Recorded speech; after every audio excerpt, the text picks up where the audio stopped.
पैदाइश तो लखनऊ में हुई थी और उसके बाद में मैं अलीगढ़ चला गया। और क्योंकि हमारे फादर अलीगढ़ में मुलाजमत करते थे, वहाँ पे मेडिकल कॉलेज में प्रोफेसर थे, तो इनिशियल फेज़ मेरा ज़िंदगी का जो है वो अलीगढ़ में गुजरा। और स्कूलिंग सारी हमारी अलीगढ़ में हुई। उसके बाद में यूनिवर्सिटी में हमने अलीगढ़ यूनिवर्सिटी में पढ़ाई की अपनी, वहाँ से ग्रेजुएशन पोस्ट ग्रेजुएशन दोनों वहाँ से किया। उसके बाद में अलीगढ़ मेडिकल कॉलेज से हमने पीएचडी हासिल की। अलीगढ़ में एक बड़ी अच्छी बात है कि वहाँ पे पर्सनैलिटी डेवलपमेंट में, एक टोटल पर्सनैलिटी डेवलपमेंट में तालिब इल्म की कैसे होना चाहिए, ये सारी सहूलतें मुहैया हैं वहाँ पे। और स्कूलिंग हमारी वहाँ पे एक इंग्लिश मीडियम स्कूल था, अकेला उस वक्त था, अव्वल Lady of Fatima Higher Secondary School कहा जाता था। तो वहाँ से स्कूलिंग हमने की। उसके बाद में फिर यूनिवर्सिटी में आ गए और यूनिवर्सिटी में काफ़ी वहाँ पे दोनों चीज़ें थी। एक अलीगढ़ यूनिवर्सिटी मेरे ख्याल से वाहिद यूनिवर्सिटी ऐसी है कि जहाँ पे न सिर्फ के यानी कि तालीम दी जाती है और इल्म हासिल करता है आदमी, बल्कि पर्सनैलिटी डेवलपमेंट में बड़ा फ़ायदा रहता है। और साथ में उसके एक और ख़ास बात है कि अर्ली एजुकेशन में वहाँ पे दीनी तालीम भी दी जाती है। और दीनी तालीम में यह है कि हम तो बड़े खुशकिस्मत थे उस वक्त के, मौलाना कलम आबिद साहब वहाँ पे डीन फैकल्टी ऑफ थियोलॉजी थे और उनसे पढ़ा है हमने। तो दीनी तालीम का भी हमें जो बहुत सारी चीज़ें मालूमात है मजलिसों से हम लोगों को होती हैं, बट ये कि वहाँ पे हमें दीनी तालीम जो है वो बाकायदा क्लासेस जिसे कहते हैं अटेंड करने का, वो एक अपॉर्चुनिटी मिली। और कल्बे आबिद साहब मरहूम से इल्म हासिल करने का, दीनी इल्म हासिल करने का एक मौका मिला। और दोनों टीचर्स उस वक्त वहाँ पे जो थे, मौलाना काजिम साहब और कल्बे आबिद साहब, और वो ख़ुद क्लासेस लिया करते थे और हम लोग उनके कमरे में जाके बैठते थे और वो अपने बाकायदा दीन के बारे में बताते थे। तो ये एक एडिशनल, मेरे ख़्याल से ये कहीं पे चीज़ मुहैया नहीं है जो हमारे यहाँ हिंदुस्तान में अलीगढ़ मुस्लिम यूनिवर्सिटी में एक चीज़ है वहाँ पे। तो दीन की काफ़ी इल्म वहाँ से हासिल किया। और साथ में एजुकेशन जो थी, जाहिर सी बात है अलीगढ़ मुस्लिम यूनिवर्सिटी में टीचर्स बेस्ट टीचर्स हुआ करते थे उस वक्त, आज भी हैं। और वहाँ पे हमने फिर बायोकेमिस्ट्री चूज़ किया अपना एक कैरियर बनाने का। और बायोकेमिस्ट्री में फिर पहले एमएससी किया, फिर उसके बाद में पीएचडी हमने मेडिकल कॉलेज से किया। वहाँ पे जो हमारे टीचर थे वो एक पर्सनालिटी अपने आप में अलग थे और बहुत ही डेडिकेटेड आदमी, और अपना एक उनका मेयार था, एक वक़ार था उनका, एक उनका इल्म बहुत ज़बरदस्त। और कैरियर डेवलपमेंट के लिए जो एक होता है कि भाई आपके सामने एक रोल मॉडल होना चाहिए।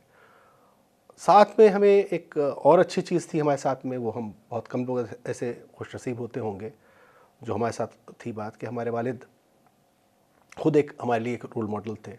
और वो जाहिर सी बात है कि अपनी फील्ड में एक नेशनल और इंटरनेशनल फेम के आदमी थे। तो उनसे बहुत लर्न करने को मिला, उनसे सीखने को मिला और उनको देख के सीखने को। खाली उनको मैं ऑब्ज़र्व करता था कि कैसे वो पढ़ाते हैं, कैसे वो बात करते हैं, कैसे वो डील करते हैं चीज़ों को। तो दोनों चीज़ें उसमें मिलती हैं कि जब आप किसी को ऑब्ज़र्व कर रहे हो तो उसकी अच्छाइयाँ और बुराइयाँ दोनों सामने आ जाती हैं, आप क्रिटिकल उसका एक अप्रेजल करते हैं। और ये मेरे ख्याल से लर्निंग का एक बहुत इंपॉर्टेंट पहलू होता है कि आप किसी को देख के अगर उसको क्रिटिकल इवैल्यूएशन करें उसका आप, और उसके बाद उससे लर्न करें कि उसकी अच्छाइयों को अपनाएं और बुराइयों को से गुरेज करें। तो ये मैंने अलीगढ़ में बहुत अच्छा सीखा, और अपने वालिद से और अपने अदर टीचर्स से। उसमें हमारे मरहूम सोहेल साहब जो हमारे टीचर थे, जो गाइड थे हमारे पीएचडी के, उनसे बहुत लर्न करने को मिला हमें। स्पेशली जो आज हमें बहुत यानी कि हेल्प करता है कि आप दूसरों को कैसे मोटिवेट कीजिए। तो अब जाहिर सी बात है कि पिछले लगभग 10-12 साल से मैं यहाँ पे एडमिनिस्ट्रेशन में हूँ, 7-8 साल हो गए मुझे हेड बने हुए यहाँ पे। तो अब जाहिर सी बात है कि उसमें एक काम होता है कि सबको साथ लेके साथ चलिए आप अपने। और इंसान के लिए मेरे ख़्याल से सबसे मुश्किल काम यही होता है कि दूसरों को साथ लेके चलना। मगर ये अगर एजुकेशन आपकी अच्छी है तो कैसे ऐसा कीजिए कि कम से कम आपस में ना तफ़क़ियाँ हों, डिफरेंस ऑफ ओपिनियन हो सकता है, बट कम से कम मिनिमाइज़ रहे, एक अच्छा माहौल रहे और जिसमें लर्न करने को मिलता रहे। और आज भी मेरे ख़्याल से एजुकेशन एक ऐसी चीज़ है जो कभी ख़त्म नहीं होती है। तो वो तो मैं हमेशा कहता हूँ कि गहवारे से लेके और जनाजे तक जब तक आदमी जाता है तो लर्न करने का उसको मौका एक मिलता है, और हम यानी कि हर दिन एक नई चीज़ सीखने का मौका मिलता है, एक्सपोजर मिलता है। वो चीज़ अलीगढ़ में ने दी हमें। उसके बाद में अलीगढ़ के बाद में मैं लखनऊ आ गया। लखनऊ में इनिशियली कुछ दिनों CDRI में काम करने का मौका मिला।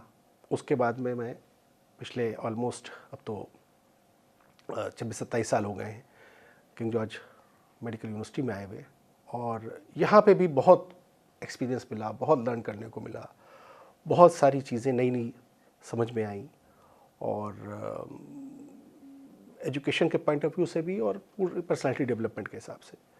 तो मेरे ख़्याल से अगर इंसान जो है वो अपने आसपास लोगों को देखता रहे, ऑब्ज़र्व करता रहे, उनसे नई बातें सीखता रहे, अच्छी बातें सीखता रहे, तो वो आगे जाके बड़ा काम करता है। और मेरे लिए ये बहुत ही ज़्यादा मुफीद रहा, जो मैं अपने लिए कामयाबी का एक बहुत बड़ा गुर समझता हूँ कि लोगों से सीखने का मौका बहुत मिला मुझे। देखिए, बहुत सारी चीज़ें इस पीरियड में हुई, मगर ये बास वक्त ये होता है कि आदमी को लर्न करने के लिए जो मिलता है वो किसी तकलीफ़ से, किसी परेशानी से जब गुज़रता है। मैंने यहाँ पे एक 2003 में कॉन्फ्रेंस, इंटरनेशनल कॉन्फ्रेंस ऑर्गेनाइज़ की, और बहुत ही सक्सेसफुल कॉन्फ्रेंस रही, जिसमें कि बाहर से मुल्कों से, बैरूनी मुल्कों से करीब 50 से ज़्यादा लोग पार्टिसिपेट करने आए। बड़ी कामयाब कॉन्फ्रेंस रही। और मेरे ही एक साहब थे जिनसे कि बहुत अच्छी दोस्ती थी, मेरे साथ में हर शाना बशाना हम उनके साथ रहते थे, वो हमारे साथ रहते थे, मगर समहाउ उनको उसकी कामयाबी से बड़ी तकलीफ़ हुई। अब मेरे लिए भी ये बहुत तकलीफ़ का एक पहलू था कि और पहली बार ज़िंदगी में मेरे साथ ऐसा हुआ कि कोई बिल्कुल मेरे ख़िलाफ़ हो गया।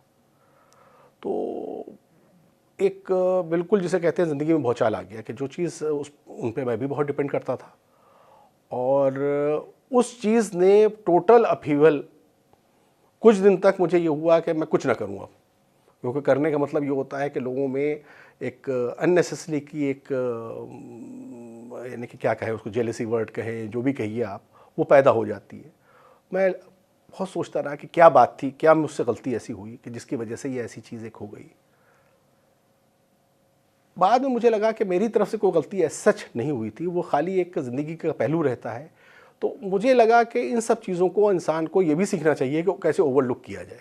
परेशानी बहुत रही, मुझे बहुत परेशानी रही। मैंने करीब करीब 6-8 महीने कोई नई चीज़ काम नहीं किया, सोचा ही नहीं कुछ, जबकि वो इतनी कामयाब कॉन्फ्रेंस थी कि उसके बाद में बहुत कुछ मैं कर सकता था, यानी कि हमारे डिपार्टमेंट के लिए, अपने डेवलपमेंट के लिए। वो 6-8 महीने का पीरियड, साल भर का पीरियड लगभग, मगर उसका एक बहुत अच्छा वो था कि हमारे उस वक्त वाइस चांसलर हुआ करते थे प्रोफेसर महेंद्र भंडारी साहब, बड़े काबिल आदमी और बहुत ही ज़्यादा, वो PGI के डायरेक्टर भी रहे थे और फिर यहाँ वाइस चांसलर थे।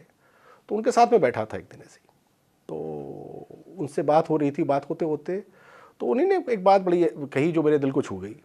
उन्होंने कहा कि भाई देखो, किसी की परेशानी की वजह से तुम अपना काम करना छोड़ दोगे, ये कहाँ से जस्टिफाइड है? तो उसको परेशानी है, रहने दो, परेशान रहने दो, तुम अपना काम करो। और किसी और, तो मुझे ये अपील किया कि बात तो उन्होंने सही कही कि अच्छा, दूसरी बात, एक हमारे यहाँ पे वाइस चांसलर थे, बड़े लर्नेड आदमी वो भी थे, उनका बड़ा एक कहना था कि जब इंसान आगे चलता है तो कोई इधर से टांग पकड़ के सीटता है, कोई उधर से। अब अगर आप उससे तू मैं में लग जाइएगा तो आप आगे नहीं बढ़ पाइएगा, या आप उसके लिए परेशान होकर बैठ जाइएगा तो आप आगे नहीं बढ़ पाइएगा। तो उनका मतलब ये था कि वो एक लाइन खींचते थे, और लाइन खींच के कहते कि तो तुम्हें जाना है, इस जगह पे मुकाम पे जाना है। अब कोई तुम्हें यहाँ पे रोकेगा, कोई यहाँ पे रोकेगा पीछे। अगर तुम उसको न्यूट्रलाइज करते रहोगे तो तुम वहीं पे उलझे रहोगे। तुम उस सबको ओवरलुक करो और अपनी मंजिल की तरफ बढ़ते रहो। तो मैंने इससे बड़ा, यानी कि एक मुझे मोटिवेशन मिला कि बात तो उनकी बिल्कुल सही है कि अगर भाई कोई गाली दे रहा है, कोई आपको बुरा कह रहा है, कोई आपको आपकी बुराई कर रहा है, तो उसको परेशान होने से, उससे आप उलझने से बेहतर ये है कि उसको भूल जाइए और अपना काम करते रहिए और आगे बढ़ते रहिए। तो थोड़े दिन में वो सब बातें अपने आप ही ख़त्म हो जाएंगी, जो चीज़ भी है, जिसको भी जो तकलीफ़ है, जो परेशानी है, वो आप कामयाबी हासिल कीजिएगा। तो ये चीज़ मैंने हमेशा अपने ज़िंदगी में रखी है कि चाहे कोई मुझे प्रेज़ करे, चाहे क्रिटिसाइज़ करे, अगर मैं सही काम कर रहा हूँ, मुझे लग रहा है कि मैं सही कर रहा हूँ, तो मैं करता रहता हूँ। भाई देखिए, सबसे बड़ा पैरामीटर तो एक चीज़ ये है कि आप जिस मुकाम पे भी हों, आप वहाँ पे थोड़ा सा सेटिस्फाइड हों। 100% सेटिस्फेक्शन तो नहीं होता किसी को, और 100% सेटिस्फेक्शन हो गया तो फिर आप प्रोग्रेस नहीं कर पाएंगे। तो इसलिए बस ये है कि आप रात में जब बिस्तर पर जाके लेटिए तो चैन की नींद आ जाए आपको, तो समझिए कि आप जहाँ भी चल रहे हैं वो कामयाबी। और अगर आप परेशान हैं तो परेशान जब ही होता है इंसान जब दूसरे को परेशान करता है। तो दूसरे को कम से कम, भाई हर एक को आप खुश तो नहीं कर सकते, मगर कम से कम परेशान ना कीजिए, किसी की ज़िंदगी में रोड़ा ना अटकाइए, और अपनी ज़िंदगी प्रॉपर्ली जीते रहिए। मेरे ख्याल से इससे अच्छी कोई चीज़ नहीं हो सकती जो आप खिदमत दुनिया के लिए कर सकते हैं, कि आप कम से कम अगर भला ना कर रहे हो किसी का तो बुरा तो ना कीजिए। कामयाब औरत के पीछे कहते हैं कामयाब आदमी का हाथ है, और कामयाब आदमी के पीछे कहते हैं कामयाब औरत का, वो एक औरत का हाथ है। नहीं, हमें खैर बहरहाल जहाँ तक है कि इनिशियल पीरियड में हमें हमारी वालदा से बहुत ज़्यादा, जाहिर सी बात है कि जो कुछ भी मुझे लगता है कि मैंने हासिल किया है वो मेरी वालदा की और मेरे वालिद की दुआओं का असर है। और हो सकता है मैं इतना लायक भी ना रहूँ कि जितना मुझे अल्लाह ने दिया है, मगर ये कि जाहिर सी बात है घर से भी बहुत ज़्यादा हमें सपोर्ट मिला, और जिसकी वजह से अगर ना मिलता तो बहुत सारे काम मैं ना कर पाता। तो दोनों पहलू हैं कि वालिदैन का ज़रूर रहा मेरे को बहुत ज़्यादा, उनकी मोहब्बत का, उनकी दुआओं का असर है कि बहुत सारी चीज़ें मैंने हासिल की हैं। सारा उन्हीं की दुआओं का बदौलत है आज।